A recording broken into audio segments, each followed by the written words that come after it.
बधाई हो, मंदिर बन गया। तो क्या सिर्फ मंदिर बनाए क्या? एक पत्थर की इमारत बनी क्या? बेहतरीन से बेहतरीन, खूबसूरत से खूबसूरत नहीं, केवल मंदिर नहीं बना है, शक्ति का स्थल बना है, प्रेरणा का पुंज बना है। भावनाओं को जागृत करने के लिए जो फाउंटेन होता है ना, वो फुहारा बना है, जिसकी फुहारों में भीग करके उसकी कल्पना मात्र से आप और हम अयोध्या जाएंगे, जा पाएंगे ना जा पाएंगे ये आगे की बात है, पर उसके नाम मात्र से शरीर के रोम रोम में स्पंदन पैदा होते हैं, एक बल आता है, आत्मबल आता है। तो जो मंदिर बना ना, ये मंदिर नहीं बना है, ये आत्मबल को बढ़ाने वाला केंद्र बना है, ये समरसता का केंद्र बना है। ये जो भावनाएं उबाल खा रही थी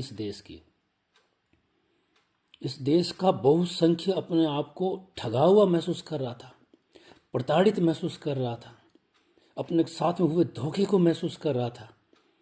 वो अंदर के अंदर घुटा जा रहा था, अंदर के अंदर उसको मार्ग नहीं मिल रहा था, दिशा नहीं मिल रही थी कि ये अपने ही देश में वो पड़ा पड़ा अपने ही आराध्य के लिए। आराध्य कहाँ है? आराध्य घट के भीतर है, पर भीतर खोजने बैठते हैं तो आवाज आती है, भैया तू क्या कर रहा है? वो खालीपन था वहां पे, वो खालीपन आज भरा है, वो खालीपन घट घट में भरा है।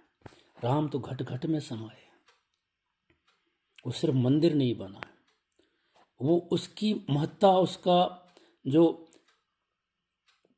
क्या बोलेंगे अपन को, शब्द नहीं आएंगे अपने को, उसको अपन समझेंगे, आने वाली पुश्तें समझेगी।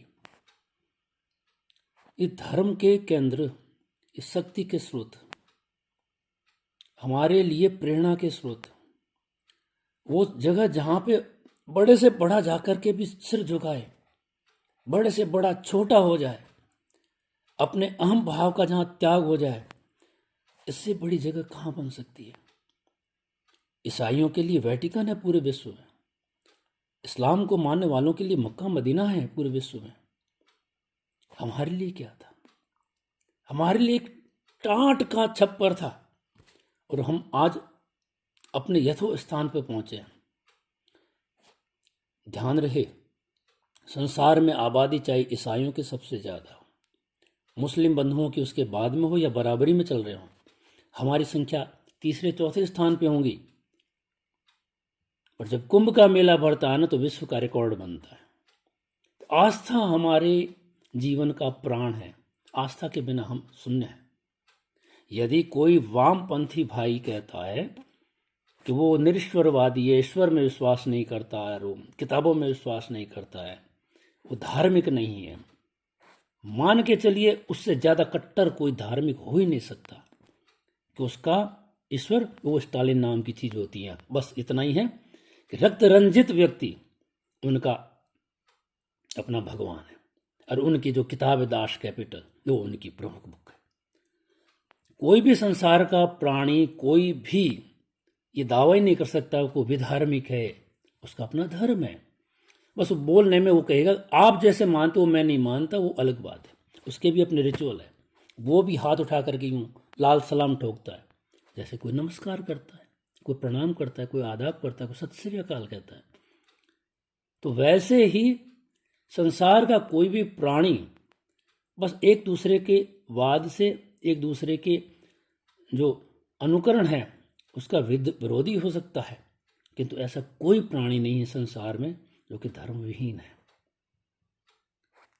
राम पधारे अपनी जगह, राम कहीं नहीं गए थे, राम तो घट घट में थे।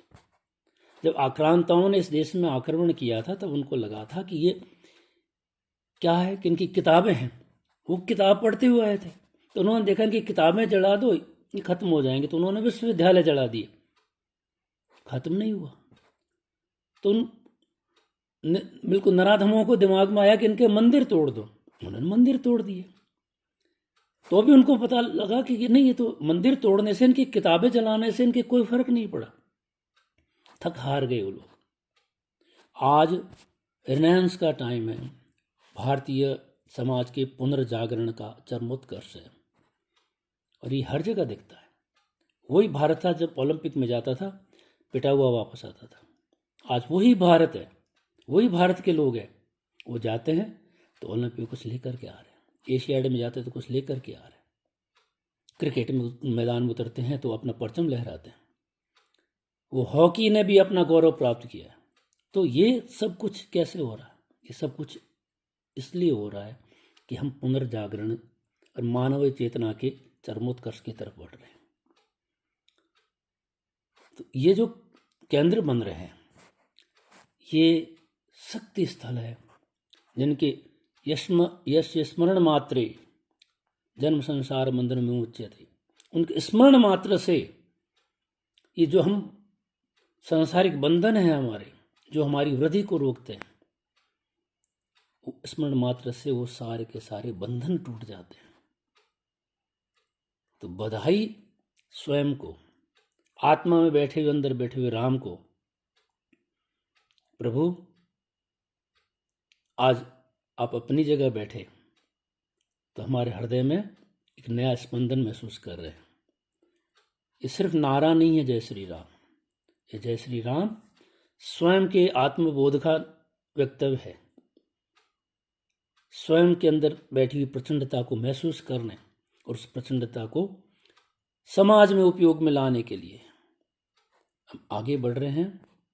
हम अब सब मिलकर के एक ऐसे भारत का निर्माण करें जहां कोई भूखा, कोई दुखी, कोई निराश्रित, कोई ठगा हुआ महसूस नहीं करे।